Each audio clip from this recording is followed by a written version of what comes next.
ਔਰ ਉਨੀ ਦੇਰ ਮੈਂ ਦੂਸਰਾ ਸਜਦਾ ਹੀ ਨਹੀਂ ਕਰਦਾ ਜਿੰਨੇ ਮੈਂ ਖੁਦਾ ਦੀ ਜ਼ਾਤ ਨੂੰ ਦੇਖ ਨਾ ਲਵਾਂ। ਹਰ ਫਿਕਾ ਦੀ ਮਸਜਿਦ ਹੈਗੀ ਲੇਕਿਨ ਬਾਦਮਨੀ ਕਿਉਂ? ਚੋਰੀ रुकी, झूठ रुकया, जना रुकया, फ्रॉड रुकया। ये जो लाइट चल रही है ना जी, मैं वो भी बंद करके समझाता हूँ कि एक बार हुजूर की ज़ात के पास मोहम्मद मुस्तफ़ा के पास ना एक शख्स आ गया जी, उसने ना बैत होना था, ठीक है, तो आपके पास ना एक बकरी थी वो बंधी हुई थी, तो आपने ना साहबा को फरमाया कि इसे ना दूर बांध आओ।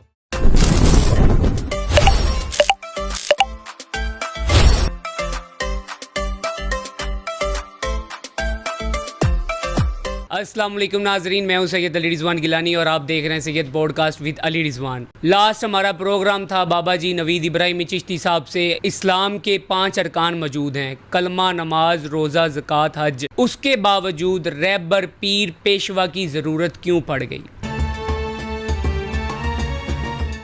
बहुत बड़ा सवाल था। वीडियो पे आप लोगों ने बहुत प्यार दिया, बहुत ज़्यादा वीडियो देखी गई और उस पर तनकीद के अलावा बहुत सारे ऐसे सवालात जो आज के प्रोग्राम में हम बाबा जी से जानेंगे और बहुत सारी और गुफ्तगू जो यकीनन आप जानना चाहते हैं और हर इंसान के ज़हन में वो ख्यालात होते हैं। अस्सलाम वालेकुम जी। वालेकुम सलाम। बाबा जी, सबसे पहले तो आपका बहुत शुक्रिया, आपने हमें दोबारा टाइम दिया और बहुत सारे सवालात थे जो दोबारा हम आपसे जानना चाहेंगे। जी बिस्मिल्लाह। सबसे पहले तो बाबा जी, अभी हम ये 21 जीडी बैठे हैं आपकी गुज़रगाह में और यहाँ पे जो है आपके मानने वाले, आपसे प्यार करने वाले काफ़ी लोग, काफ़ी तादाद में मौजूद हैं। तो ये जो है यहाँ पे इकट्ठे होने का मकसद क्या है और ये गुज़रगाह जो है इसकी असल वजह क्या है? जी बिस्मिल्लाह। ਇੱਥੇ ਇਕੱਠੇ ਹੋਣ ਦਾ ਮਕਸਦ ਹੈਗਾ ਕਿ ਸਾਡੇ ਪੇਸ਼ਵਾ ਦਾ ਜਿਹੜਾ ਦਿੱਤਾ ਹੋਇਆ ਦਰਸ ਵਾ ਜੀ, इरफान, तौहीद, मार्फत, गुफ्तगू, ਜਿਹੜੇ ਕੋਈ ਪੁਸ਼ੀਦਾ ਰਾਜ਼ ਨੇ ਜਿਸ ਤਰ੍ਹਾਂ ਕਿ ਨਮਾਜ਼, ਰੋਜ਼ਾ, ਹਜ, ਜ਼ਕਾਤ, ਕਲਮਾ, ਇਹ ਬਜ਼ਾਹਿਰ ਆ, ਇਹਦੀ ਕੁਝ ਹਕੀਕਤ ਵੀ ਹੈਗੀ। ਜਿਸ ਤਰ੍ਹਾਂ ਕਿ ਅਸੀਂ ਨਮਾਜ਼ ਪੜ੍ਹ ਰਹੇ, ਨਮਾਜ਼ ਪੜ੍ਹ ਰਹੇ ਸੀ, ਇਹ ਦਿਨ ਸਿਰਾਤਲ ਮੁਸਤਕੀਮ, ਦਿਖਾ मुझे सीधी राह जी, उस जगह तो चला गया मस्जिद तो सिरात मुस्तकीम है ना जी, लेकिन उसमें खड़ा होकर फिर ये कह रहा है दिन सिरात मुस्तकीम, फिर आगे कहता है सिरात अल्लाज़ीना अनअमत अलैहिम, कि मुझे इनाम वालों में कर दे जी। ये अगर नमाज ही, ये जो दुआ है, ये एप्लीकेशन है, CV है, कि एप्लीकेशन दे रहे हैं खुदा को कि हमें सिरात मुस्तकीम पे चला, इनाम वालों में कर दे। हमने नमाज पढ़ी, अपने घर चले गए या अपने काम पे चले गए, कभी हमने इनाम वालों के पास जाना गवारा नहीं किया। इनाम वाले और हैं, ये इसकी दुआ है कि सिरात अल्लाज़ीना अनअमत, इनाम वालों में कर दे। ये इनाम वालों के पास जाना पड़ेगा को। वो कौन से लोग हैं? वो लोग हैं जो अपने होने की दुनिया से नफ़ी कर चुके हैं, अपने खुदा को ही उन्होंने बका दी, इस बात किया है। बाबा सुल्तानुल आरिफ फरमांदे ने कि अल्फ अल्लाह चंबे दी बूटी मेरे मन विच मुरशद लाई हूँ, नफ़ी इसबात दा पानी मिलिया, हर रगे हर जाई हूँ, अंदर बूटी मुश्क मचाया, जां फुलन ते आई हूँ, जीवे मुरशद कामल बाहू, जे ਇਹ ਬੂਟੀ ਲਾਈ ਹੂ। ਅਗਰ ਸਾਡੇ ਕੋਲ ਇਹ ਪੰਜ ਬਨਾ ਇਸਲਾਮ ਹੀ ਹੈਗਾ तो ਸੁਲਤਾਨੁਲ ਆਰਿਫੀਨ ਨੇ ਕਿਉਂ ਫਰਮਾਇਆ? ਕਿਉਂਕਿ ਸਾਡੇ ਕੋਲ ਜ਼ਾਹਿਰ ਆ, ਸਾਡੇ ਕੋਲ ਇਹਦਾ ਬਾਤਨ ਨਹੀਂ ਹੈਗਾ। ਮੌਲਾ ਅਲੀ ਅਲੈਹਿਸਲਾਮ ਨੂੰ ਪੁੱਛਿਆ ਕਿ ਮੌਲਾ ਤੁਸੀਂ ਕਦੀ ਖੁਦਾ ਨੂੰ ਦੇਖਿਆ? ਆਪ ਫਰਮਾਉਂਦੇ ਕਿ ਮੈਂ ਸਜਦਾ ਕਰਦਾ ਖੁਦਾ ਦੀ ਜ਼ਾਤ ਨੂੰ, ਔਰ ਉਨੀ ਦੇਰ ਮੈਂ ਦੂਸਰਾ ਸਜਦਾ ਹੀ ਨਹੀਂ ਕਰਦਾ ਜਿੰਨੇ ਮੈਂ ਖੁਦਾ ਦੀ ਜ਼ਾਤ ਨੂੰ ਦੇਖ ਨਾ ਲਵਾਂ। ਤੇ ਸਾਡੇ ਕੋਲ ਉਹ ਨਮਾਜ਼ ਕਿਦੋਂ ਮਿਲੇਗੀ? ਉਹ ਸਾਨੂੰ ਇਨਾਮ ਵਾਲੇ ਦੇਣਗੇ। ਉਹ ਨਮਾਜ਼ ਵੀ ਹੈਗੀ। ਨਬੀ ਪਾਕ ਫਰਮਾਇਆ ਕਿ ਹਜ਼ੂਰ सल्लल्लाहु अलैहि वसल्लम ने कि ला सलाता इल्ला बा हजूरुल कलब, वो कोई नमाज नहीं जो बगैर हजूरी कलब अदा हो। और कुरान ने भी फरमाया था फ़वैलुल लिल मुसल्लीन अल्लज़ीना हुम अन सलातिहिम साहून, हलाकत इन नमाजियों के लिए जो अपनी नमाज से बेखबर हैं। अपनी नमाज तो मुराद की ਇਹ ਔਲੀਆ ਅੱਲਾਹ ਸਾਨੂੰ ਦੱਸਣਗੇ ਆਪਣੀ ਨਮਾਜ਼ ਕੀ, ਇਹਨੂੰ ਕਹਿੰਦੇ ਦਾਇਮੀ ਨਮਾਜ਼, ਇਹਨੂੰ ਕਹਿੰਦੇ ਕਾਇਮ ਕਰਨਾ। ਅੱਜ ਸਾਡੇ ਮੁਆਸ਼ਰੇ ਦੇ ਵਿੱਚ ਹਰ ਮਹੱਲੇ ਦੇ ਵਿੱਚ 3-4 ਮਸਜਿਦਾਂ, ਇਸੇ ਤਰ੍ਹਾਂ ਹਰ ਫਿਕਾ ਦੀ ਮਸਜਿਦ ਹੈਗੀ, ਲੇਕਿਨ ਬਾਦਮਨੀ ਕਿਉਂ? ਚੋਰੀ रुकी, झूठ रुकया, जना रुकया, फ्रॉड रुकया, बल्कि ज़्यादा चल रहा है। जैसे जैसे मुआशरा खराब ज़्यादा खराब हो रहा है। ਅਸੀਂ ਐਡੇ ਨਮਾਜ਼ ਪੜ੍ਹ ਲਈ ਕਾਇਮ ਨਹੀਂ ਕੀਤੀ ਗਈ, ਇਹਨੂੰ ਕਿਸੇ ਕਾਮਲ ਦੇ ਕੋਲੋਂ ਕਾਇਮ ਕਰਨਾ। ਸਾਨੂੰ ਮਸਜਿਦ ਦੇ ਵਿੱਚ ਨਮਾਜ਼ ਪੜ੍ਹਾਈ ਜਾਂਦੀ, ਜੁਮਾ ਪੜ੍ਹਾਇਆ ਜਾਂਦਾ, ਈਦ ਪੜ੍ਹਾਈ ਜਾਂਦੀ, ਨਵਾਫਲ, ਸੁਨਤਾਂ, ਫਰਜ਼ ਸਭ ਕੁਝ ਅਸੀਂ ਕਰਦੇ ਹਾਂ ਉੱਥੇ। ਔਰ ਮਸਜਿਦ ਦੇ ਵਿੱਚ ਕੈਮਰੇ ਲਾਉਣ ਦੀ ਕੀ ਜ਼ਰੂਰਤ ਪੈ ਗਈ ਕਿ ਅਸੀਂ ਇਸ ਜਿਹੜਾ ਮੁਆਸ਼ਰਾ ਨਾ ਇਹਨੂੰ ਅਮਨ ਨਹੀਂ ਦੇ ਸਕੇ, ਇਹਨੂੰ ਫਲਾਹ ਨਹੀਂ ਦੇ ਸਕੇ, ਇਹਦੀ ਸਲਾਹ ਨਹੀਂ ਕਰ ਸਕੇ। ਔਰ ਦਰਵੇਸ਼ ਫਕੀਰ ਦੇ ਨਾ ਕਿਸੇ ਮਜ਼ਹਬ ਦੀ, ਨਾ ਕਿਸੇ ਫਿਕਾ ਦੀ, ਨਾ ਕਿਸੇ ਕਾਲੇ ਨੂੰ ਗੋਰੇ ਤੇ ਹਰ ਇਨਸਾਨ ਨੂੰ ਮੁਹੱਬਤ ਪਿਆਰ ਮਿਲੇਗਾ। ਉਹ ਫਕਤ ਇਹ ਹੀ ਇੱਕ ਦਰਵਾਜ਼ਾ ਵਾ ਦਰਵੇਸ਼ ਫਕੀਰ ਦਾ, ਜਿੱਥੇ ਜ਼ਾਤ, ਮਸਲਕ, ਹਰ ਚੀਜ਼ ਭੁਲਾ ਕੇ ਸਭ ਇੱਕ ਜਾਨ ਹੋ ਜਾਂਦੇ ਨੇ। ਔਰ ਸੁਲਤਾनुल आरिफ ਮੰਨਦੇ ਨੇ ਕਿ ਨਮਾਜ਼ ਰੋਜ਼ਾ ਕੰਮ ਜ਼ਨਾਨਾ, ਰੋਜ਼ਾ ਸਰਫਾ ਰੋਟੀ ਹੂ, ਉੱਚੀਆਂ ਬਾਂਗਾਂ ਉਹੀ ਦਿੰਦੇ ਨੀਅਤ ਜਿਨ੍ਹਾਂ ਦੀ ਖੋਟੀ ਹੂ ਤੇ ਮੱਕੇ ਦੇ ਵੱਲ ਸੋਈਓ ਜਾਵਨ ਘਰੋਂ ਜਿਨ੍ਹਾਂ ਤਰੋਟੀ ਹੂ ਮੈਂ ਕੁਰਬਾਨ ਮੁਰਸ਼ਦ ਤੋਂ ਬਾਹੂ ਜਿਨ੍ਹਾਂ ਘਰ ਵਿੱਚ ਲਾਈ ਬੂਟੀ ਹੂ। ਉਹਨਾਂ ਨੇ ਫਰਮਾਇਆ ਇਹਨਾਂ को ਜ਼ਾਹਰ ਆ, ਇਹਨਾਂ को बातन नहीं हैगा। अच्छा बाबा जी, इसमें मैं आपको सॉरी रोक रहा हूँ, आपने बात की है कि नमाज पढ़ना नहीं, नमाज कायम करना है। नमाज कायम करना क्या है, ये तो ज़रा हमें क्लियर करें। अक्सर ये इल्ज़ामात लगते हैं कि जो पीर होते हैं या जो फ़कीर कह लें, दरवेश कह लें, वो नमाज की तरफ लोगों को नहीं मुतवज्जा करवाएंगे, वो जी कहेंगे जी नमाज का असल जो है कायम करना। ये ज़रा वाज़ेह आप बताइए। काफिर और मुसलमान च जिहड़ा फ़र्क करने वाली नमाज ही तो है जी। नमाज अलामा साहब फरमाते ने नमाज दो किस्म दी आ, अच्छा। एक ज़ाहरी एक बातनी नमाज। ठीक है। औलिया अल्लाह और जेड़े साहबा कराम गुजर गए ने उन्होंने हुजूर दी ज़ात को नमाज सीखी फिर पढ़ी, वो दुनिया दे विच किस तरह उन्हों दा चर्चा हो गया, रज़ी अल्लाह ताला अन्हु हो गए, अल्लाह उन्हों ते राज़ी हो गया, वो इस इस्लाम दे विच आ गया। साडे को नमाज भी आ गई, कलमा भी आ गया, लेकिन साडा नाम क्यों नहीं हो रहा? जेड़े मुसलमान नूं काफिर कह रहे आ, जेड़े काफिर आ सानूं मुसलमान कह रहे। ठीक है। कितने फ़र्क हैगा? अगर अज गैर मज़हब आ, मैं इस्लाम कबूल करना, मैं किहड़ी मस्जिद जावांगा? चूँकि भाभी कह रहा वा कि सुन्नी नहीं ठीक, सुन्नी कह रहा वा शीए नहीं ठीक, तो फिर ठीक कौन हैगा? ठीक है। ये साडे जिहड़ा भी अज बरसगीर दे विच इस्लाम आया औलिया अल्लाह लैके आए ने जी, ये मुल्ला इज़म ने नहीं लैके आंदा। और ये तो फसादी ने सारे अपने अपने कह रहे ते मगर नमाज ना पढ़ो तुहाडा निकाह टुट जाएगा जी। ते सानू इन्हां ने ना बड़े रौले नूं पा दिता। सानू औलिया अल्लाह दे कोलों दीन सीखना चाहिए जिन्हां ने सानू पहुँचाया इन्हां दे कोल। सानू वज़ू दा ही नहीं पता हैगा, वज़ू किहनूं कहंदे ने।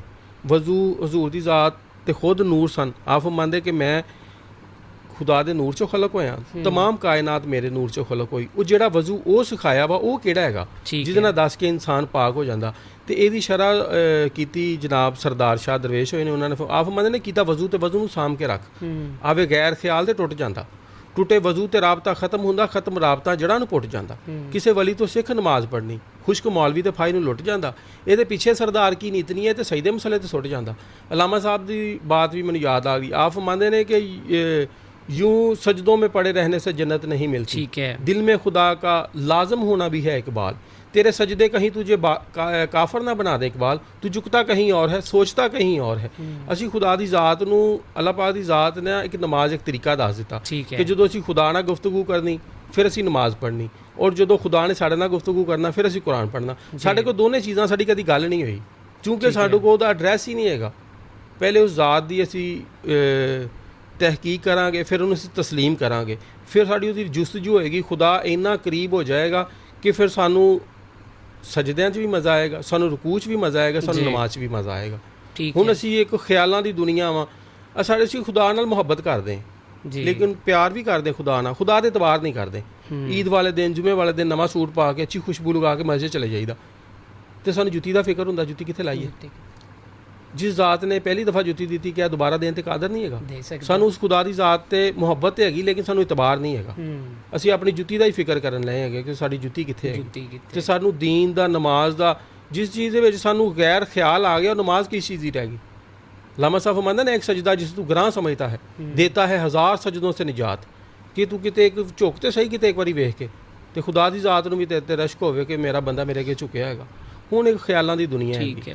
अच्छा बाबा जी, जैसे कि हमारे लास्ट प्रोग्राम में जो है सवाल किया था कि लोग जो है अकीदत से आपका हाथ चूमते हैं, पीरों फ़कीरों पे जाके जो है सजदा करते, मतलब झुकते हैं, उसको सजदा कहा जाता है और शिरक का। यहाँ पे एक हमारे जो है देखने वाले उन्होंने एक सवाल किया है डायरेक्ट आपसे, उन्होंने कहा कि जी बाबा से पूछो कभी माँ बाप के पैर चूमे हैं, दूसरों के पैर चूमते हैं, इससे बड़ा शिरक क्या है? क्या ये नहीं पता कि शिरक होता है सब दुकानदारी है, मुरीद सारी उम्र गरीब ही रहता है और पीर अमीर अमीर बनता जाता है, गाड़ियाँ नौकरियाँ नौकर मकान ऐशो इशरत और लग्जरी लाइफस्टाइल हो जाता है। असल यही जो है पीरों की आजकल की कहानी है। बड़ी अच्छी बात की थी जिस बेली ने भी सवाल किया जी, तो इस जिहड़ा सवाल किया कि माँ दे भी कभी पैर चूमे, ठीक है, ये सवाल तो जवाब मैं खुद नहीं दे सकता। ਇਹਦਾ ਜਵਾਬ ਤੇ ਮੇਰੀ ਵਾਲਦਾ ਮਾਜਦਾ ਦੇ ਸਕਦੇ ਕਿ ਮੈਂ ਉਹਨਾਂ ਨਾਲ ਕਿੰਨੀ ਮੁਹੱਬਤ ਕਰਦਾ ਜੀ। ਇਹਦਾ ਤੇ ਕੋਈ ਵੀ ਇਨਸਾਨ ਆ ਉਹ ਗਵਾਹੀ ਆਪਣੀ ਖੁਦ ਨਹੀਂ ਦੇ ਸਕਦਾ, ਉਹਦੀ ਗਵਾਹੀ ਦੂਸਰਾ ਦੇ ਸਕਦਾ। ਇਹ ਤੇ ਮੇਰੀ ਵਾਲਦਾ ਮਾਜਦਾ ਹੀ ਇਹਦੀ ਗਵਾਹੀ ਦੇਣਗੇ ਕਿ ਮੇਰਾ ਬੱਚਾ ਮੇਰੇ ਨਾਲ ਕਿੰਨੀ ਮੁਹੱਬਤ ਕਰਦਾ। ਔਰ ਸਾਡੇ ਸਾਲਾਨਾ ਉਰਸ ਮੁਬਾਰਕ ਹੁੰਦਾ ਵਾ, ਸਭ ਲੋਕਾਂ ਨੂੰ ਪਤਾ ਵਾ, ਖਾਸੋ ਆਮ ਨੂੰ ਪਤਾ 1000 10000 ਬੰਦਾ ਆਇਆ ਹੋਇਆ ਸਾਡੇ ਉਰਸ ਮੁਬਾਰਕ ਤੇ ਇੱਕ ਵਕਤ ਆਂਦਾ ਜਦੋਂ ਮੈਨੂੰ ਲੈ ਕੇ ਆਂਦੇ ਢੋਲਾਂ ਦੇ ਨਾਲ ਜੀ ਮਹਿਫਲ 'ਚ ਬੈਠਣ ਵਾਸਤੇ। ਜੀ ਜੀ ਜੀ ਇੱਕ ਜਗ੍ਹਾ ਸਟੇਜ ਤੋਂ ਪਿੱਛੇ, ਪੰਡਾਲ ਤੋਂ ਪਿੱਛੇ ਮੈਂ ਰੁਕ ਜਾਣਾ। ਠੀਕ ਹੈ। ਮੇਰੇ ਜਿੰਨੇ ਵੀ ਖਾਸ ਦੋਸਤ ਨੇ, ਬਾਬਾ ਗੁਲਾਮ ਹੁਸੈਨ ਨਦੀਮ ਨੇ, ਅਬਦੁਲ ਹਕ ਚਿਸ਼ਤੀ ਸਾਹਿਬ ਨੇ, ਬਾਬਾ ਸਾਬਰ ਆ, ਬਾਬਾ ਉਮਰ ਨੇ, ਬਾਬਾ ਕੁਰਬਾਨ ਸ਼ਾਹ ਤੋਂ ਹੋਰ ਬਹੁਤ ਸਾਰੇ ਜਿਹੜੇ ਦੋਸਤ ਮੇਰੇ ਗੱਦੀ ਨਸ਼ੀਨ ਨੇ, ਉਹ ਬੜੇ ਮੇਰੇ ਵਾਸਤੇ ਕਾਬਲੇ ਇਹਤਰਾਮ ਨੇ। ਉਹ ਇੱਕ ਵਕਤ ਆਂਦਾ ਫਿਰ ਉਹਨਾਂ ਨੂੰ ਵੀ ਮੈਂ ਖੜਾ ਕਰ ਦੇਣਾ। ਠੀਕ ਹੈ। ਵੀ ਤੁਸੀਂ ਇੱਥੇ ਰੁਕੋ। ਉੱਥੋਂ ਮੈਂ ਮਾਲਾ ਲੈਣੀਆਂ, ਆਪਣੀ ਵਾਲਦਾ ਮਾਜਦਾ ਦੇ ਗਲ 'ਚ ਪਾ ਕੇ ਉਹਨਾਂ ਨਾਲ ਆਪਣਾ ਬੋਸਾ ਵੀ ਕਰਨਾ ਹੱਥਾਂ ਦਾ। ਫਿਰ ਉਹਨਾਂ ਨਾਲ ਮੈਂ ਗਲੇ ਵੀ ਮਿਲਣਾ ਵਾ ਕਿ ਅੱਜ ਮੈਂ ਤੁਹਾਡੀਆਂ ਦੁਆਵਾਂ ਦੇ ਨਾਲ, ਪੇਸ਼ਵਾ ਦੀ ਮਿਹਰਬਾਨੀ ਨਾਲ, ਕਰਮ ਨਵਾਜ਼ੀ ਨਾਲ, ਉਹਨਾਂ ਦੇ ਫੈਜ਼ ਨਾਲ ਇੱਥੋਂ ਤੱਕ ਪਹੁੰਚਿਆ ਕਿ ਮੈਨੂੰ ਉਸ ਚੀਜ਼ ਦਾ ਫਖਰ ਹੁੰਦਾ ਵਾ। ਔਰ ਇਹਦੀ ਗਵਾਹੀ ਤੇ ਮੇਰੀ ਵਾਲਦਾ ਮਾਜਦਾ ਦੇ ਸਕਦੇ, ਮੈਂ ਖੁਦ ਨਹੀਂ ਦੇ ਸਕਦਾ। ਇੱਕ ਗੱਲ। ਦੂਸਰੀ ਗੱਲ ਕਿ ਪੀਰ ਅਮੀਰ ਹੋ ਜਾਂਦੇ ਜੀ। ਤੇ ਇਹ ਜਿਸ ਦੋਸਤ ਨੇ ਵੀ ਸਵਾਲ ਕੀਤਾ ਵਾ ਉਹਨੂੰ ਕਹਾ ਯਾਰ ਮੇਰੇ ਵਾਸਤੇ ਵੀ ਕੋਈ ਦੁਆ ਕਰ, ਮੈਂ ਵੀ ਅਮੀਰ ਹੋ ਜਾ। ਮੈਂ ਤੇ ਮਜ਼ਦੂਰੀ ਕਰਨ ਡਿਆ ਵਾਂ ਤੇ ਮੇਰੇ ਕੋਲ ਜਿਹੜਾ ਪਹਿਲਾ ਸਮਾਨ ਸੀ ਮੈਂ ਤੇ ਉਹ ਵੀ ਗਵਾ ਬੈਠਾ। ਮੇਰੇ ਕੋਲ ਸੋਨਾ ਸੀ, ਜਦੋਂ ਮੈਨੂੰ ਖਿਲਾਫਤ ਮਿਲੀ ਮੈਂ ਤੇ ਉਹ ਵੀ ਵੇਚ ਕੇ ਕੁਝ ਕੱਪੜੇ ਲੈ ਲਏ, ਕੁਝ ਰੋਟੀ ਖਾ ਲਈ। ਵੀ ਮੈਂ ਸੋਨਾ ਮਰਦ ਤੇ ਹਰਾਮ ਹੈਗਾ ਤੇ ਮੈਂ ਤੇ ਉਹ ਵੀ ਨਹੀਂ ਪਹਿਨੇ ਹੈਗਾ। ਤੇ ਬਾਕੀ ਤਨਕੀਦ ਹਰ ਇਨਸਾਨ ਨੂੰ ਹੱਕ ਹੈਗਾ ਦੂਸਰੇ ਤੇ ਕਰਨ ਦਾ, ਤੂੰ ਕਰ ਸਕਦਾ ਹੈਗਾ। ਤੇ ਅਗਰ ਉਹਨੂੰ ਜ਼ਿਆਦਾ ਸ਼ੌਕ ਆ ਤਾਂ ਉਹ ਆ ਕੇ ਮੇਰੀ ਜ਼ਿੰਦਗੀ ਨੂੰ ਵੇਖੇ, ਮੈਨੂੰ ਮਿਲੇ, ਮੇਰੇ ਨਾਲ वक्त दे गुजार के देखे। लेकिन बाबा जी ओवरऑल सवाल आ जाता है ना, ये सिर्फ आपकी ज़ात पे नहीं है। मैं अपना जवाब दें। अच्छा। मैं ओवरऑल नहीं, मैं तनकीद दा आदी नहीं हैगा। मैं किसी इंसान ते तनकीद नहीं करता हैगा, सुन लेना वा, मैं उन्हें जवाब नहीं देना हैगा। ਖੂਹ ਹੈਗਾ, ਜੈਸੀ ਆਵਾਜ਼ ਦਿਓਗੇ ਨਾ ਵੈਸੀ ਵਾਪਸ ਆਏਗੀ। ਤੇ ਮੈਂ ਇਸ ਰੀਤ ਨੂੰ ਵੀ ਤੋਰੀ ਬੈਠਾ। ਮੈਨੂੰ ਲੋਕ ਬਹੁਤ ਬੁਰਾ ਕਹਿੰਦੇ, ਮੈਂ ਉਹਨਾਂ ਨੂੰ ਪਲਟ ਕੇ ਜਵਾਬ ਨਹੀਂ ਦੇਣਾ।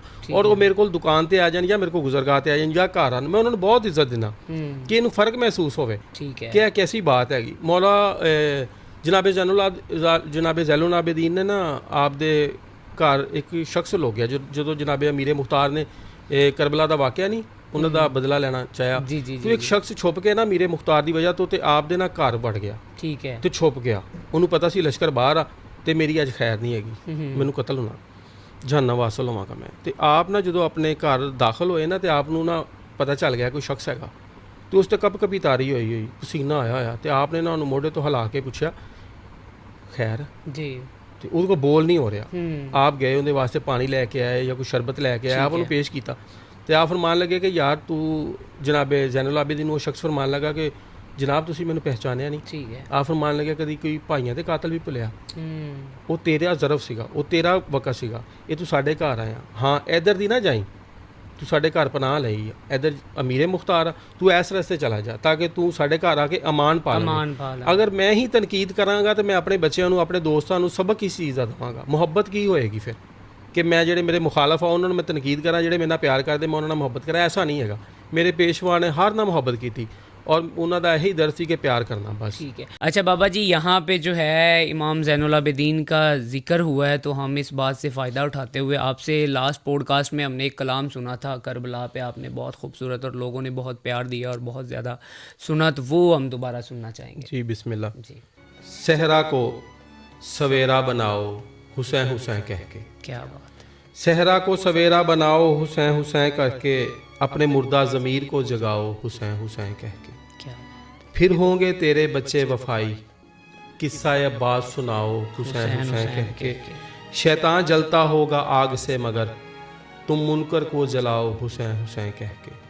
ना हो कभी बेसब्रा इस जहां में, अपना सब्र आजमाओ हुसैन हुसैन कह के। ना होंगी तेरी महफिलें वीरान कभी, नाराए हैदरी लगाओ हुसैन हुसैन कह के। हुसैनी हो तो किरदार से भी हो जाओ, हुसैनी हो तो किरदार से भी हो जाओ हुसैनी। बातल यजीदियत को मिटाओ हुसैन हुसैन कह के। जो जैसा भी हो कोई डर नहीं, उसे वैसे ही समझाओ हुसैन हुसैन कह के। मिल जाए अगर कोई इस ज़माने का यजीद, तो उसी जगह करबला बनाओ हुसैन हुसैन कह के। कभी ना होगा तेरे घर में तफरका, करबला का निसाब पढ़ाओ हुसैन हुसैन कह के। इब्राहिमी देखनी हो अगर दुनिया में जन्नत, तो करबला मोहल्ला जाओ हुसैन हुसैन कह के। क्या बात है जी, सहरा को सवेरा बनाओ हुसैन हुसैन। अच्छा बाबा जी, यहाँ पे एक और सवाल हम लेंगे। जब सब कुछ है, दीन इस्लाम मुकम्मल हो गया, सिर्फ हम को नमाज पढ़ने के बदले में, हम नमाज सीखने के बदले में, कुरान पाक समझने और सुनने के बदले में जन्नत मिल रही है और हमारे परवरदिगार हमारे रब राज़ी हो रहा है। और हम क्या चाहते हैं, जन्नत मिल रही है, क़यामत वाले दिन जन्नत और अल्लाह ताला के नेक बंदों का साथ मिल रहा है। जन्नत में मरने से हमें मरने के बाद वो तमाम नेमतें अल्लाह की जो अल्लाह ने वादा की है वो सारी पूरी हो रही हैं। तो हम ये पीर, रहबर, बुजुर्ग इसके पीछे क्यों भागे? बिस्मिल्लाह जी। सब तो पहले बड़ी खूबसूरत बात की थी और मेरे बड़ी देर तो जहन च सीगी कि तुसी फरमाया वा कि नमाज, रोज़ा, हज, ज़कात जन्नत मिल जाएगी जी। अगर साढ़े दिल दे विच लालच है ना जी कि नमाज पढ़ के सानू जन्नत मिल जाएगी तो लालच हैगी। तो हजूर सलातो व सलाम मुहम्मद मुस्तफ़ा सल्लल्लाहु अलैहि वसल्लम फरमाते हैं कि दुनिया का तालब खुसरा वा, जन्नत का तालब जनानी आ, सिर्फ मौला का तालब मर्द हैगा। ठीक है। तो मर्द ते जड़ी ना जन्नत वाजिब हैगी। तो अगर नमाज भी कर ली, रोज़ा भी रख लिया, एक चीज़ फिर भी सानू करनी पैगी जी जी कि आले मुहम्मद नाल मुहब्बत करनी। जी। अगर नमाज़ां भी करी जाइए, साढ़े को ओहद पहाड़ जिन्नी इबादत भी होगी, जी बिल्कुल। अगर असी इस घराने नाल मुहब्बत नहीं करांगे, सब तो अफजल नहीं जानांगे, साड़ी इबादत किसे काम नहीं आनी, किसे भी काम नहीं आनी। और लालच की इबादत तो साढ़े मुँह ते मार दी जाएगी जी। दिखावे की नमाज, दिखावे का सारा कुछ करना नहीं। साढ़े किरदार दे विचों जिन्होंने असी जिन्हों के पैरोकार हाँ, जिन्होंने मन रहे हैं, साढ़े चों खुशबू आवे साढ़े किरदार दे विचों। नमाज़ां पढ़न वाले सारे जनती होंदे तो फिर वो पिछे मामला देख लो। करबला दे विच भी तो नमाज़ां पढ़न वाले गई सी। वो शिमर मलून कह रहे थे जल्दी हुसैन का सिर कलम करो, असर की नमाज कज़ा हो रही। एडा वड्डा नमाजी सी, लेकिन अहले बैत नाल सानू मुहब्बत सब तो अफजल जानना पएगा इस कायनात दे विच। ये कुछ मखसूस हस्तियां ने, अल्लाह पाक दी ज़ात, मुहम्मद मुस्तफ़ा सल्लल्लाहु अलैहि वसल्लम, 5 तन, 12 इमाम, 14 मसूम और जिहड़े औलुल अमर ने, औलिया अल्लाह फ़कीर। सानू इन्हां दी मुहब्बत भी करनी पैगी, सानू इन्हां दा अदब भी करना पएगा। फ़कत नमाज नहीं सब कुछ हैगी। नमाज ने तो सानू ये नमाज वाले ने, ये नमाज वाले ने, ये घर वाले ने, असी दर वाले ने। और कोई शख्स घर वाले नूं छड्ड के दर वाला बन ही नहीं सकता। बिल्कुल जी। हाँ, और इन्हां नाल मुहब्बत साडे ते वाजिब आ, साडे खून च, साडी रूह दे विच इन्हां नाल इश्क, अदब, कायनात तो सब तो अफजल खुदा दी ज़ात तो बात ये अफजल तरीन शख्सियात ने। कि फिर मैनू एक बात याद आ गई, बीबी फातिमा ज़हरा सलामुल्लाह अलैहा लिखी कि जिनके सदके आसमां मिला जहाँ को, क्या आज उनकी कब्र पे साया नहीं है। बहुत जने हैं माओ ने बचे, पर किसी ने पाक ज़हरा सा जाया नहीं है। सब की कोशिश है कि कुछ ना कुछ बच जाए, एक पाक ज़हरा ही है कुछ बचाया नहीं है। इब्राहिमी हम पे है उनकी गदाई का फैज़, किसी मोड़ पे भी उन्होंने हमको बुलाया नहीं है। क्या जिनके सदके आसमां मिला जहाँ को, उनकी कब्र पे साया नहीं है। हाँ, ये इनाम वाले लोग हैं, ये फलाह वाले लोग हैं, इनके सदके कायनात बनी है, ये तख्लीक़ कायनात है, ये अफजल तरीन है। इनकी मुअद्दत हमें नमाज से भी अफजल है, हर चीज़ से अफजल है। ये नात के कुरान है, इन पे कुरान उतरा। 114 सूरतें, इन 114 सूरतें इन सूरतों की वजह से नाज़िल हुई हैं। ये वो सूरतें हैं। अच्छा बाबा जी, यहाँ पे एक चीज़ मैं जानना चाहूँगा। हमने यहाँ पे सुना है 22 जीडी है, वहाँ पे भी आपकी गुजर गए, वहाँ पे बहुत ज़्यादा कत्लो गारत होती थी। कहा जाता है कि हर साल ईद हो, कोई भी त्यौहार हो, इवन के 25 से भी ज़्यादा कत्ल और इस तरह के गालबन हमें सुनने को मिलता है। और जब से आपकी वहाँ पे गुजरगाह बनी है तो तब से ये सिलसिला रुक गया है। ये कोई मोजज़ा था या आपने कोई दवा की थी या कोई करामात है? असल वजह क्या है? 22 जीडी बड़ा प्यारा गाँव हैगा, बड़ा प्यारा पिंड हैगा। ठीक है। ते मेरे पेशवा ने उत्थे मेरी ड्यूटी लगाई। 22 जीडी दे लोग ने जिहड़े बहुत अच्छे ने, वो सिर्फ लड़ाई करते हैं। अच्छा। क्योंकि वो मुहब्बत तो वाकफ नहीं है, ते वो मैनू अच्छा भी नहीं समझते, ते मेरे नाल प्यार बहुत करते हैं। वो मैं जदों ना होवां तो मैनू अच्छा नहीं कहते, लेकिन मैं किते मिल पैं तो मुहब्बत बहुत करते, प्यार बहुत करते। तो उत्थों दे फिर एक शाह साहब ने, पीर सनाउल्लाह चिश्ती साहब, तो सैयद बादशाह ने, वो तो इमाम मस्जिद ने, वो भी चिश्ती घराने नाल आ। उन्हां दे भी जिहड़े मुरीदैन ने वो भी लड़ाई झगड़ा नहीं करते, अच्छे जी ने। और मुहब्बत उन्हां नाल प्यार कीता वा, वो साडे करीब आए, असी उन्हां दे करीब गए। और सब तो ज़्यादा वक्त जिहड़ा मैं 22 जीडी जी दिता कि उत्थों दे लोग बहुत प्यार करते, उत्थों दे बच्चे ने तो वो भी बहुत प्यार करते हैं। ਗੁਜ਼ਰਗਾਵਾਂ 2 ਉੱਥੇ 1 ਕਰੋੜ ਦੇ ਉੱਪਰ ਇੱਕ ਗਾਉਂ ਦੇ ਵਿੱਚ ਸਾਡੇ ਸਾਲਾਨਾ ਮਹਿਫਲ ਵੀ ਉੱਥੇ ਹੁੰਦੀ ਆ ਬੜੀ ਤੇ ਉਹ ਅੱਛਾ ਗਾਉਂ ਹੈਗਾ, ਲੇਕਿਨ ਹੁਣ ਨਹੀਂ ਲੜਾਈ ਝਗੜਾ ਕਰਦੇ, ਬੜਾ ਪਿਆਰ ਕਰਦੇ। ਅਗਰ ਮੈਂ ਕਿਤੇ ਕਹਿ ਵੀ ਲਵਾਂ, ਮਿਹਨਤ ਕਰ ਲੈਣਾ ਉਹਨਾਂ ਦੀ, ਕਿਉਂਕਿ ਉਹਨਾਂ ਕੋ ਹੈਗੀ ਇੱਕ ਨਾਲੀ, ਠੀਕ ਹੈ, ਤੇ ਉਹਨਾਂ ਸਭ ਕੋ ਇੱਕ ਨਾਲੀਆਂ, ਇੱਕ ਨਾਲੀ ਸਮਝਦੇ ਹੋ ਮਤਲਬ ਉਹ ਜਿਸमें एक कारतूस जलता है, ਉਹਨੂੰ ਕਹਿੰਦੇ ਇੱਕ ਨਾਲੀ, ਉਹਦੇ 'ਚ ਇੱਕ ਗੋਲੀ ਨਿਕਲਦੀ, ਤੇ ਮੈਂ ਉਹਨਾਂ ਅੱਗੇ 5 ਨਾਲੀ ਕਰ ਦਿੰਦਾ। ਇਹ ਜਿਹੜੀ 5 ਨਾਲੀ ਉਹ ਇੱਕ ਨਾਲੀ ਨਾਲੋਂ ਜ਼ਿਆਦਾ ਕੰਮ ਕਰਦੀ, ਤੇ ਉਹ ਮੇਰੀ ਇੱਜ਼ਤ ਕਰਦੇ ਨੇ, ਮੇਰੇ ਨਾਲ ਪਿਆਰ ਕਰਦੇ ਨੇ, ਬੜੀ ਮੁਹੱਬਤ ਦਿੰਦੇ ਨੇ। ਅੱਲਾਹ ਪਾਕ ਦੀ ਜ਼ਾਤ ਨੇ ਉਹਨਾਂ ਤੇ ਬੜਾ ਕਰਮ ਕੀਤਾ ਵਾ, ਇਨਸ਼ਾਅੱਲਾ ਹੋਰ ਕਰੇਗਾ। ਔਰ ਉੱਥੇ ਹੱਕ ਦਾ ਆਲਮ ਲੱਗੇਗਾ। ਉਹ ਬਾਈ ਜਿਹੜੀ ਸ਼ਰੀਫ, ਅੱਗੇ ਬਾਈ ਸਾਹਿਬਜ਼ਾਦਿਆਂ ਵਾਲੀ ਲੋਕ ਕਹਿੰਦੇ ਸੀ, ਹੁਣ ਕੁਝ ਲੋਕ ਬਾਈ ਸਾਹਿਬਜ਼ਾਦਿਆਂ ਲਈ ਵੀ ਠੀਕ ਹੈ, ਲੇਕਿਨ ਹੁਣ ਕੁਝ ਲੋਕ ਬਾਈ ਜਿਹੜੀ ਸ਼ਰੀਫ ਕਹਿੰਦੇ। ਉਹ ਜਿਹੜਾ ਨਾਮ ਨਾਲ ਸ਼ਰੀਫ ਲੱਗ ਗਿਆ, ਅੱਲਾਹ ਪਾਕ ਦੀ ਜ਼ਾਤ ਉਹਦਾ ਹਯਾ ਕਰੇਗੀ, ਔਰ ਇਨਸ਼ਾਅੱਲਾ ਉਹ ਸਾਰੇ ਸ਼ਰੀਫ ਹੀ ਨੇ, ਔਰ ਹੋ ਵੀ ਜਾਣਗੇ। ਤੇ ਉਹ ਪਿਆਰ ਦੇ ਥੋੜੇ ਜਿਹੇ ਤਲਬਗਾਰ ਸੀ, ਤੇ ਪਿਆਰ ਫਿਰ ਜਦੋਂ ਕੋਈ ਪਿਆਰ ਕਰਦਾ ਵਾ ਤੇ ਫਿਰ ਸਮਝ ਆ ਜਾਂਦੀ। ਕੁਝ ਲੋਕਾਂ ਨੂੰ ਗਨ ਨਾ ਸਮਝ ਆਉਂਦੀ, ਕੁਝ ਲੋਕਾਂ ਨੂੰ ਲੜਾਈ ਕਰਕੇ ਸਮਝ ਆਉਂਦੀ, ਕੁਝ ਲੋਕਾਂ ਨੂੰ ਪਿਆਰ ਨਾਲ ਸਮਝ ਆਉਂਦੀ। ਤੇ ਉਹ ਪਿਆਰ ਫਿਰ ਮੇਰੇ ਕੋਲ ਹੈਗਾ ਵਾ, ਮੈਂ ਲੈ ਜਾਂਦਾ ਪਿਆਰ, ਫਿਰ ਥੋੜਾ ਸਾਰਿਆਂ ਨੂੰ ਦੇ ਆਉਂਦਾ ਵਾ, ਤੇ ਉਹ ਬੜੀਆਂ ਮੁਹੱਬਤ ਕਰਦੇ ਨੇ। ਇਨਸ਼ਾਅੱਲਾ ਬਹੁਤ ਅੱਗੇ ਨਾਲੋਂ ਬਿਹਤਰ ਨੇ, ਔਰ ਹੋਰ ਹੋ ਜਾਣਗੇ। ਔਰ ਮੇਰੇ ਕੋਲ ਮਹਿਫਲ ਨਾ ਵੀ ਕਰਨ, ਉਹ ਸਾਡੇ ਉਰਸ ਮੁਬਾਰਕ ਤੇ ਸਾਰੇ ਦੇਖਣ ਆਉਂਦੇ, ਉਸ ਦੇ ਵਿੱਚ ਸ਼ਾਮਲ ਹੁੰਦੇ ਨੇ। ਉਹ ਮੈਨੂੰ ਇਹੀ ਬੜੀ ਖੁਸ਼ੀ ਆ ਕਿ ਸਾਡੇ ਇਵੈਂਟ ਦੇ ਵਿੱਚ ਮੇਰੇ ਪੇਸ਼ਵਾ ਦਾ ਜਦੋਂ ਉਰਸ ਹੁੰਦਾ ਸਾਲਾਨਾ, ਉਦੋਂ ਸਾਰਾ ਗਾਉਂ ਹੀ ਇੱਥੇ ਹੁੰਦਾ। ਔਰ ਬਲਕਿ 21 ਜਿਹੜਾ 21 ਜਿੱਥੇ ਬੈਠੇ ਹੋਏ, ਇਹ ਸਾਰਾ ਗਾਉਂ, ਇਹਨਾਂ ਨੂੰ ਬੜੀ ਮੁਹੱਬਤ ਆ, ਇਹਨਾਂ ਦਾ ਬੜਾ, ਯਾਨੀ ਕਿ ਅੱਲਾਹ ਪਾਕ ਦੀ ਜ਼ਾਤ ਨੇ ਇਹਨਾਂ ਦਾ ਕਰਮ ਕੀਤਾ। ਇਸ ਗਾਉਂ ਦਾ ਬੜਾ ਨਾਮ ਹੋਇਆ ਪੂਰੇ ਪਾਕਿਸਤਾਨ 'ਚ, ਪੰਜਾਬ 'ਚ, ਦੂਸਰੇ ਸ਼ਹਿਰਾਂ 'ਚੋਂ, ਦੂਸਰੇ ਮੁਲਕਾਂ ਦੇ ਵਿੱਚੋਂ ਵੀ ਕਾਲ ਆਉਂਦੀ ਕਿ 21 ਦਾ ਨਾਮ। ਮੈਂ ਤਾਂ ਇੱਕ ਮੁਸਾਫਰ ਹੈਗਾ, ਗੁਜ਼ਰਗਾ ਦਾ ਮਤਲਬ ਆ ਵੀ ਮੈਂ ਇੱਥੇ ਮੁਕੀਮ ਨਹੀਂ ਹੈਗਾ।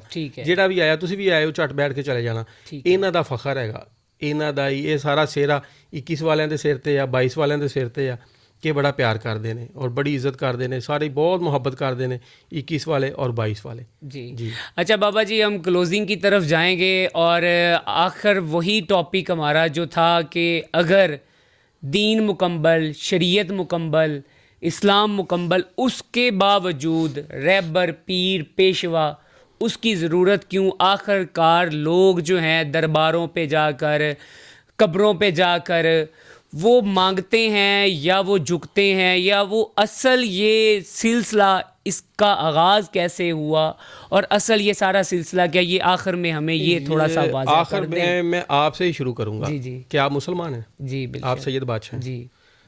آپ ایمان والے ہیں یا مومن ہیں؟ جی دونوں میں سے ایک چیز، اسلام والے یا مومن. ٹھیک ہے. جو مومن کی کیٹاگری ہے جی وہ آپ کو بتانی پڑے گی کہ جو مومن کی صفات ہیں. جی مسلمان ہونا کوئی بات نہیں ہے. جی زبان سے کہہ بھی دیا لا الہ تو کیا حاصل، دل و نگاہ مسلمان ہے تو کچھ بھی نہیں. اور میں نے ایک حدیث بھی پڑھی تھی تو اس میں لکھا تھا لیس المومنون یجتمعون فی المساجد ویقولون لا الہ الا اللہ. مومن وہ نہیں جو مسجدوں میں جمع ہوتے ہیں اور زبانی طور پر کلمہ لا الہ الا اللہ پڑھتے ہیں. ایسا شکی طور پر کلمہ پڑھنا کفر اینڈ شرک ہے، کیونکہ انہوں نے کلمے میں لا کہا، لا میں نے نہیں. تو خود بھی ہے اور ایک اللہ بھی ہے، ٹھیک ہے، ایک محمد مصطفیٰ صلی اللہ علیہ وسلم بھی ہے. کتنے ہو گئے؟ تین. تو لا کیا ہوا؟ کلمہ سمجھنا پڑے گا. یہ سمجھنا پڑے گا کسی سے. تب تک سمجھ میں تھا جب تک مدرسے میں دنیاوی تعلیم، دینی تعلیم، ہنر ایک چیز ملتی تھی. ایک پلیٹ فارم پہ ہمیں سب چیز ملتی تھی. اب یہ الگ الگ شعبے بن گئے، اس لیے یہ سمجھ نہیں آئے گا. یہ کسی کا عمل سے سمجھنا پڑے گا اور یہ ایمان داخل کروانا پڑے گا. اس کی سوجت لینی پڑے گی اولیاء اللہ سے، انعام والوں سے. ملا تو کہے گا کہ تسی بھابی ہو، سارے بھابی ہو جو، ٹھیک ہے، دیوبندی ہو سارے دیوبندی ہو جو، سنی ہو سارے سنی ہو جو، شیعہ ہو سارے شیعہ ہو جو. اور جڑے اے گاؤں نے یہ مینوں شیعہ کہندے نے، حالانکہ نہ میرے کو گھوڑا وا، نہ میں کدی اس طرح دا کچھ کیتا وا، نہ ماتم، نہ ایسا نہ کچھ. یہ مینوں شیعہ کہندے.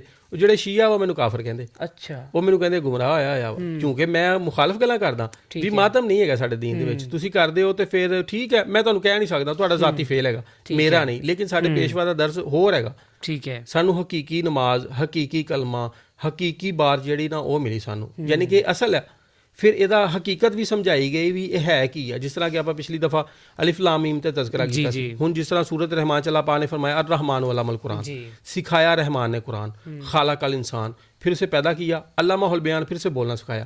خدا کی ذات فرما رہی ہے کہ میں نے پہلے قرآن سکھایا، پھر پیدا کیا، پھر بولنا سکھایا.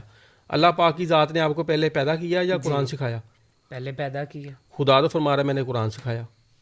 پہلے بولنا سیکھیں یا قرآن پڑھا ہے؟ بولنا سیکھا. تو خدا فرما رہا ہے پہلے میں نے اس کو قرآن سکھایا، پھر بولنا سکھایا، پھر اسے قرآن سکھایا، پھر اسے پیدا کیا. یہ حقیقت سمجھنی پڑے گی. ایسے قرآن میں بہت ساری چیزیں ہیں، ان کی حقیقت سمجھنی پڑے گی. پڑھ تو لیا، ان کی حقیقت سمجھنی پڑے گی. وہ حقیقت کیسے سمجھ آئے گی ہمیں؟ وہ حقیقت جیسے بیعت ہونے کے بعد ہی سمجھ آئے گی. آپ کی شادی ہوئی ہے؟ نہیں. اچھا، تو اس کے لیے نکاح ضروری ہے؟ بالکل. اپنی بیوی کے پاس جانے کے لیے نکاح ایسے چلے جاؤ گے تو کیا ہوگا؟ حرام ہو جائے گا. بس ایسے ہی ہے. اس کے لیے بیعت ضروری ہے، اس کے لیے نسبتی ہونا ضروری ہے، اس کے لیے اس کا دست بیعت ہونا ضروری ہے، جس سے آپ نے یہ فیض لینا ہے، یہ علم لینا ہے، روحانی بات نہیں.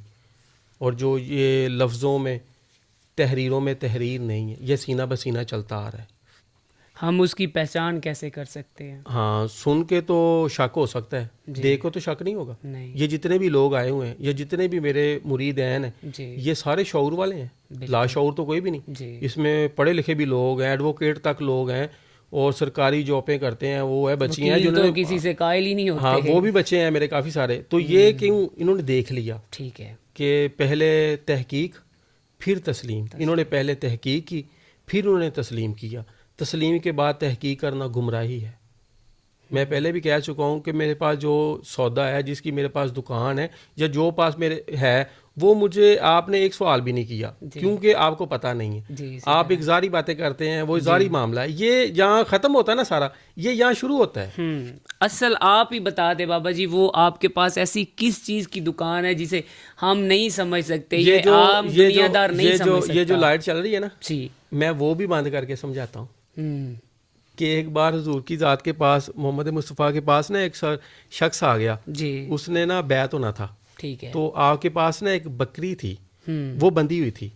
تو آپ نے نا صحابہ کو فرمایا کہ اسے نا دور باندھ آؤ. تو باندھ آئے. آپ نے ادھر درخت کے نیچے بیعت کیا انہیں. تو جب وہ چلا گیا نا شخص، تو وہ صحابہ کرام فرمانے لگے کہ یا رسول اللہ، یہ کیسا ماجرا کہ آپ نے یہ بے زبان بھی دور باندھ دی. تو آپ نے فرمایا یہ وہ راز ہے جو زمین و آسمان نہ سما سکے. ٹھیک ہے. تو اس بے زبان پہ کیوں ڈالنا؟ تو یہ ایک بہت راز کی بات ہے. تو یہ ایسے نہیں کہ میں کیمرے پہ بتا دوں. منصور سولی پہ چڑھ گئے، جی، انہوں نے بات نہیں دی. نہیں دی. شمس تبریز نے کھل دے دی، بات نہیں دی. بلے شاہ گھنگرو پہن لیے، بات نہیں دی. یہ سر دے دیتے ہیں، بات نہیں دیتے. ہاں، اس راز کے جاننے کے لیے نا راز کا حصہ بننا پڑتا ہے. پھر یہ ایسے ہی ہے. ٹھیک ہے. جی ناظرین، جیسے کہ ہمارے ساتھ موجود تھے بابا جی نوید ابراہیمی چشتی صاحب. ان سے لاسٹ ہمارا پوڈ کاسٹ جو تھا، اس میں ہمارا ٹاپک یہی تھا، اسلام مکمل، دین شریعت مکمل، اس کے باوجود پیر رہبر پیشوا کی ضرورت کیوں. اس پہ لاسٹ پوڈ کاسٹ میں بھی بہت تفصیلی گفتگو ہوئی اور اس پہ بہت سارے سوالات تھے. چند سوال ہم نے لیے اور انشاءاللہ اگلی سٹنگ میں مزید ہم بہتر چیزیں کریں گے اور کوشش کریں گے کہ ایسے سوالات کہ جو آپ جاننا چاہتے ہیں، جو آپ کے ذہنوں کو تنگ کرتے ہیں اور آپ کو حقیقت میں ان سوالوں کا آج تک جواب نہیں ملا. بابا جی آپ کا بہت شکریہ، آپ نے ہمیں ٹائم دیا. اور انشاءاللہ امید کرتا ہوں کہ آج کی ویڈیو آپ کو اچھی لگی ہوگی. ویڈیو اچھی لگی اور میں ایک لاسٹ میں بات کہنا چاہتا ہوں. جان ایلیا کی بات یاد آ گئی مجھے کہ میں اس کا جواب دے ہوں جو میں نے کہا. ٹھیک ہے. اس کا جواب دے دوں جو تم نے سمجھا. جی، میں کہہ کچھ رہا ہوں، آپ سمجھی کچھ جائیں، ایسے ہی نہیں. کیا بات ہے جی، یہ واقعی حقیقت ہے. تو سمجھنا آپ نے ہے اپنے حساب سے. جیسے بابا جی نے کہا کہ میں اپنے کہنے کا جواب دوں. تو ملتے ہیں نئی ویڈیو میں نئے انداز سے. تب تک دیجیے اجازت. اللہ حافظ. اللہ نگہبان.